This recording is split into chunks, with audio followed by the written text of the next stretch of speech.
Marcos 16, versículo 15 e 16.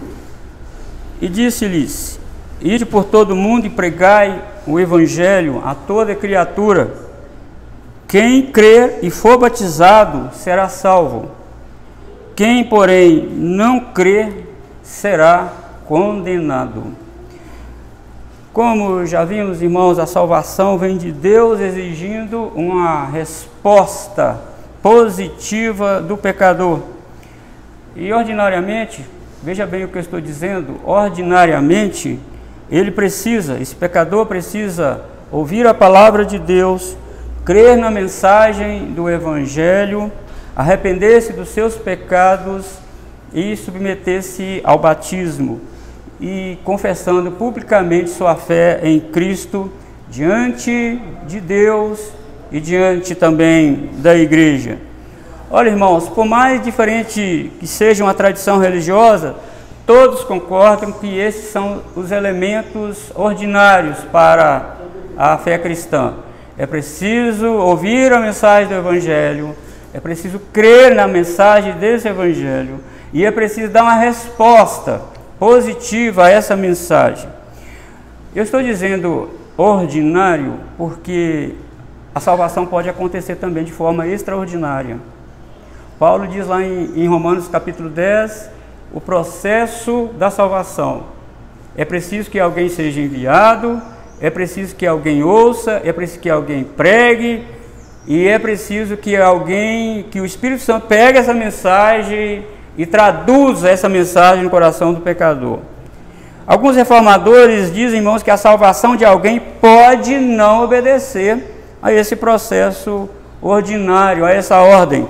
Por exemplo, o ladrão na cruz não foi batizado. Isso pode ocorrer também com pessoas hospitalizadas, encarceradas, pessoas que têm problemas mentais, que não conseguem discernir o que é fé em Cristo, o que não é fé em Cristo. Há um caminho, diz a Bíblia, que nem os loucos erram, né? Então, é necessário para aquelas pessoas que têm capacidade crer e ser batizado e confessar publicamente a fé em Cristo. Nós vamos desenvolver isso aqui ao longo desse estudo nesta manhã. Mas observe que Marcos capítulo 10, Marcos 10, agora não é Marcos 16, agora é Marcos 10, versículo 13 a 16, tem um episódio aqui que nos chama a atenção. Então lhe trouxeram algumas crianças para que as tocasse, mas os discípulos os repreendiam. Jesus, porém, vendo isso, indignou-se e disse-lhes: deixai vir a mim os pequeninos, não os embaraceis, porque dos tais é o reino de Deus. Em verdade vos digo, esse texto aqui, irmãos, é basilar. Em verdade vos digo, quem não receber o reino de Deus como uma criança, de maneira nenhuma entrará nele. Então, tomando-as nos braços, e impondo-lhes as mãos, as abençoava. Alguém duvidaria de que quando Jesus recebe alguém nos braços, não seria salvação? Receber nos braços, inclusive nos braços de Deus, significa salvação. E uma coisa intrigante, irmão, se uma daquelas crianças morresse ali nos braços de Jesus, o que o pai ou a mãe, ou o que todos os teólogos, todos os biblicistas diriam? Essa criança foi para o inferno? Seria isso o caso? Não, é claro que não. Todos concordamos que fora ou não dos braços de Jesus, esta criança ainda não tem capacidade de discernir sua fé em Cristo. Mas ela é pecadora. Ela é pecadora. Ela não tem consciência que é pecadora. E por ser pecadora, ela precisa da regeneração. Porque nós vimos que ninguém pode entrar no reino de Deus se não nascer de novo. Jesus disse isso em João capítulo 3. Então, como a criança pode entrar no reino de Deus sem nascer de novo? Como uma pessoa, inclusive uma criança, pode entrar no reino de Deus sem nascer de novo? Cremos, irmão, que se uma criança morrer antes de ter a capacidade, de ter a consciência dos seus pecados, ela é salva sem manifestar a fé. Ela não tem capacidade de manifestar a fé, mas ela é salva sem essa fé. Ela é salva pela regeneração e não pela fé. Se ela morreu salva, então ela foi regenerada pela graça de Deus. Como eu disse, que ninguém pode entrar no reino de Deus sem nascer de novo.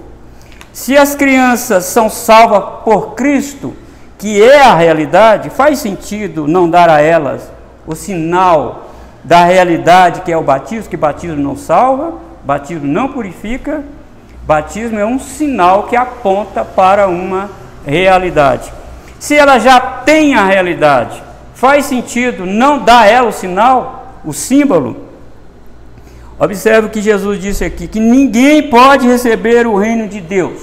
Ninguém, ele diz, ninguém pode receber o reino de Deus, exceto na forma que uma criança recebe. Aí a gente precisa imaginar aqui, a gente precisa, nas entrelinhas teológicas, entender o que Jesus disse aqui. Qual é a forma que uma criança recebe o reino de Deus? Qual é a forma? Ele o recebe de forma passiva. Uma criança recebe o reino de Deus na forma passiva, sem ter inicialmente conhecimento do que significa aquilo. Ela o recebe sem manifestar fé. Ela recebe sem obras meritórias. E esse é o nosso caso? Nós recebemos também de forma passiva? Nós também recebemos de forma passiva. Nós não damos prova nenhuma para Deus a não ser o nosso pecado. Nós não damos material nenhum para Deus a não ser o nosso pecado. A salvação, irmão, vem de Deus, e é Deus que aplica a salvação. Depois que Ele nos regenera, aí Ele cobra-nos. Arrepende, cresça na graça e no conhecimento. Cuidado com isso, cuidado com aquilo. Mas antes, quando estávamos mortos em delírio e pecado, nós recebemos o reino de Deus como uma criança, na forma passiva, sem obras meritórias. Olha, irmãos, o texto nos mostra como, observe aqui, o texto nos mostra como uma pessoa pode entrar no reino de Deus e não provar sua salvação. É como ele entra no reino de Deus.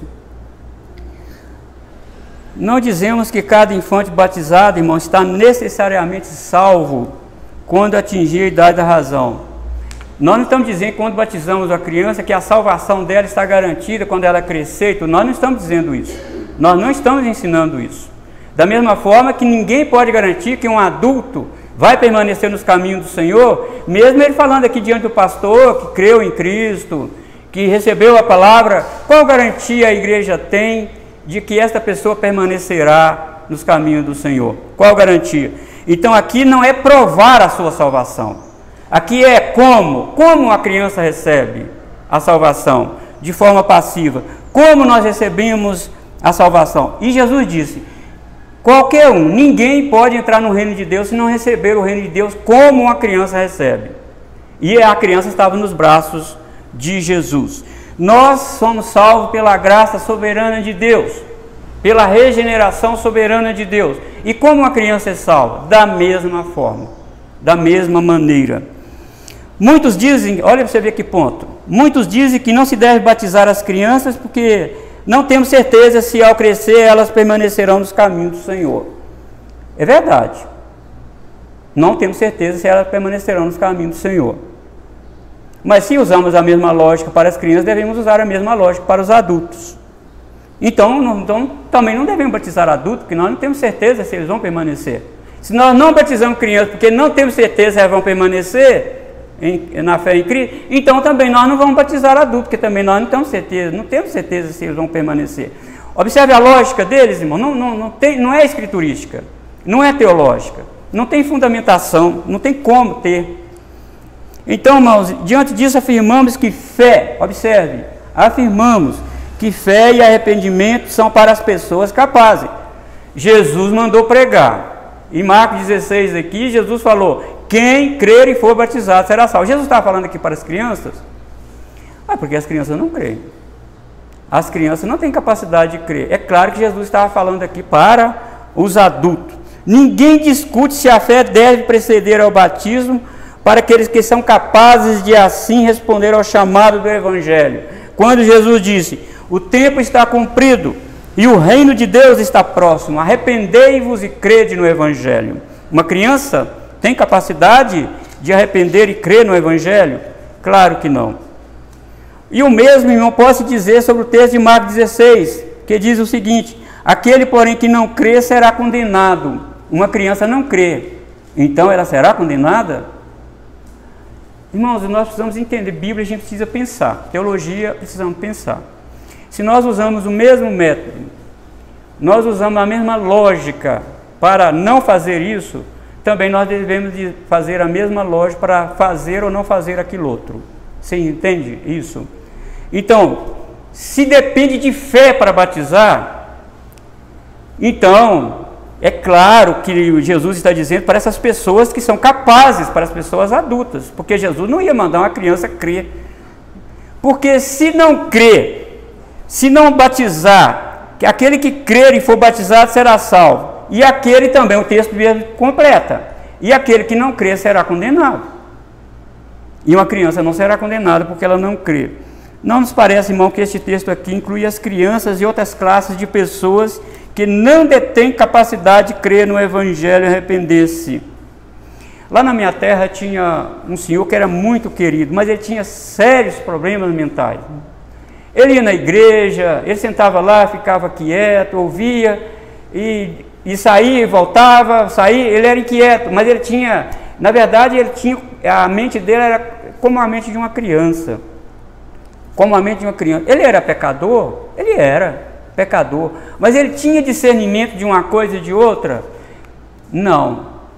E Jesus está falando para essa pessoa que ela precisa crer e ser batizada para ela ser salva. Jesus está falando para ela, para essa pessoa que não tem nenhuma capacidade de discernir entre uma coisa e outra. Jesus está falando. Meus irmãos, nós precisamos pensar que às vezes nós olhamos para Deus e não vemos um Deus de misericórdia, sabe? Que achamos que Deus é um Deus muito carrasco, que Deus não é um Deus de compaixão. Será que Deus não sabe disso? Que Deus não vê essas coisas? Será? É claro que vê, irmão. É claro que Deus separa essas pessoas das outras. E as crianças estão aqui também incluídas para a salvação. João Calvino diz que não podemos negar o batismo às crianças só porque elas não têm capacidade para crer. Porque se nós negamos o batismo para as crianças porque elas não têm capacidade para crer, a Bíblia diz em Gênesis capítulo 3 que do suor do teu rosto comerás o teu pão. E Paulo diz, segundo Tessalonicenses capítulo 3, versículo 10, que aquele que não trabalha também não deve comer. Então nós vamos negar alimento então a criança porque ela não tem capacidade para trabalhar? É o mesmo princípio. Ela não tem capacidade para crer. E ela não tem capacidade para trabalhar. E Deus disse, quem não trabalha, então também não deve comer. Uma criança não trabalha. João Calvino disse, se você aplicar esse princípio de ela não crer e não ter capacidade de crer, você deve aplicar o outro também.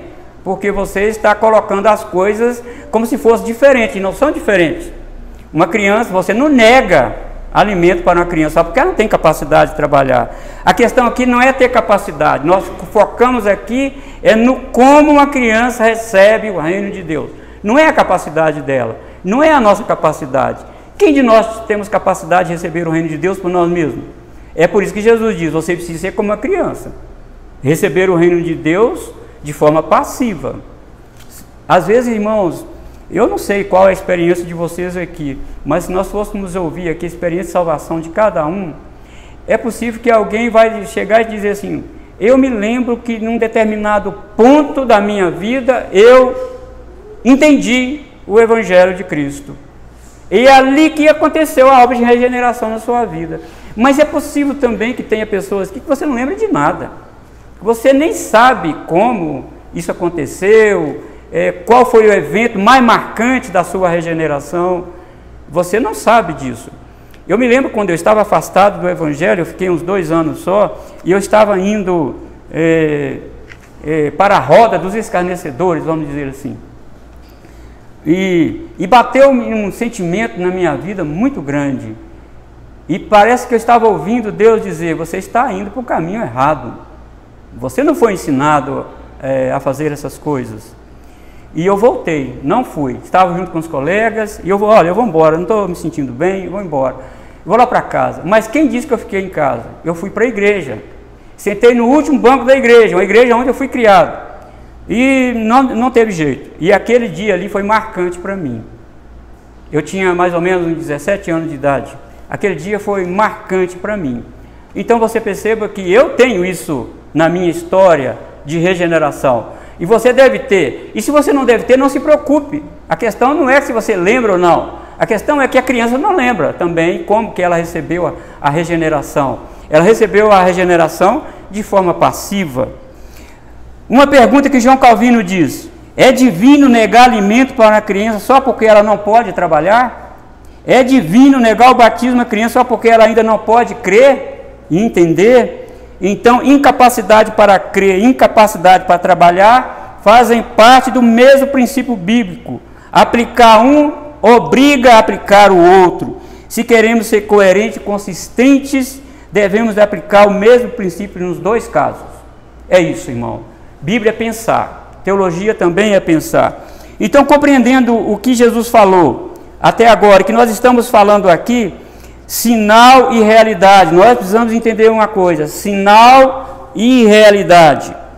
A qual a realidade o batismo representa? Ele representa a realidade da fé ou da regeneração? Nós já passamos por isso aqui.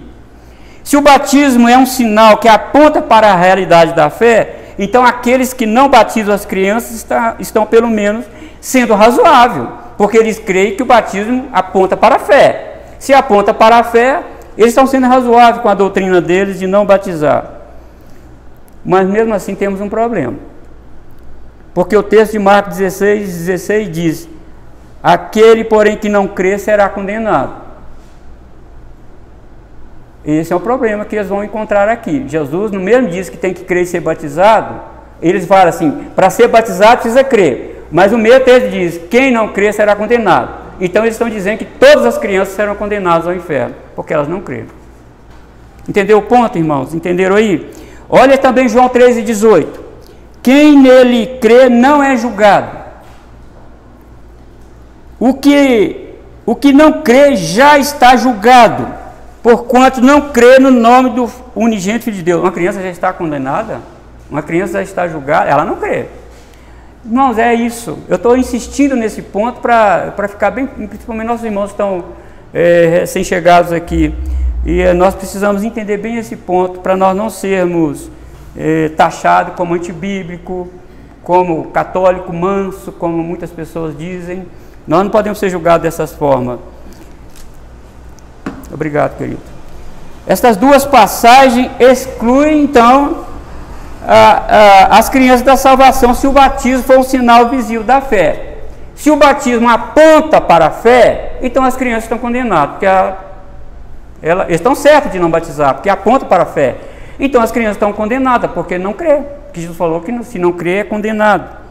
Agora, se mantiver essa doutrina, coloca as mães que perderam seus filhos ainda pequenos em total desespero. Porque o mesmo texto diz que quem crer e for batizado será salvo, diz também: quem, porém, não crer será condenado. Como fica o coração da mãe? De ver o seu filho morto num caixãozinho, e a mãe fala assim: eu não sei, meu filho não creu, então ele está condenado. É isso que a Bíblia diz, irmão? É isso que Deus está dizendo? É claro que não, não é isso. Se dissermos, irmãos, que a regeneração precede, observe, se dissermos que a regeneração precede a fé, e é o que a Bíblia diz, a regeneração precede a fé. Por que precede a fé? Porque uma pessoa precisa primeiramente ser regenerada para depois crer. Por quê? Porque um morto não crê, um morto não ouve, um morto não fala. Ele precisa ser ressuscitado primeiro para depois crer. Aí Deus pede ele fé. A outra tradição religiosa, que dá muito embate na cristandade, irmão, diz que você primeiro crê para depois ser regenerado. Então isso é obra. Como que o morto vai crer se ele não consegue nem ouvir o que está sendo dito? Irmão, batismo é um sinal visível da regeneração e não da fé. Vou repetir: batismo é um sinal visível da regeneração e não da fé. Se a criança já tem a realidade, então não devemos negar a ela o sinal desta realidade, que é o batismo. A fé, irmão, é uma resposta do homem a Deus. Observe, a fé é uma resposta do homem a Deus. E a regeneração é uma obra da graça salvadora de Deus, aplicada ao homem sem obra meritória. Sem. Quando se tem a regeneração, todas as demais graças vêm no mesmo pacote.